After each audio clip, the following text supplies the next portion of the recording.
In this video, I'm going to show you how to upload receipts to transactions in Monarch Money. Let's get started. Uploading receipts lets you keep all your records in one place by attaching photos or PDFs directly to your transactions.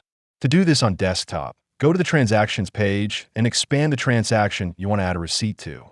Scroll down to the Attachments section, then click Upload Attachment. Select your file from your device, and it will be added to that transaction. You can upload up to 3 attachments per transaction, which is useful if you have multiple receipts or supporting documents. Once uploaded, you'll see a paperclip icon on the transaction, and you can open or download the file anytime. This is especially helpful for tracking expenses for taxes, reimbursements, or shared purchases. You can also use the filter option and select as attachment to quickly find all transactions with receipts. If you want to support our channel, feel free to use our affiliate link in the description below. Thanks for watching, and I will see you in my next video.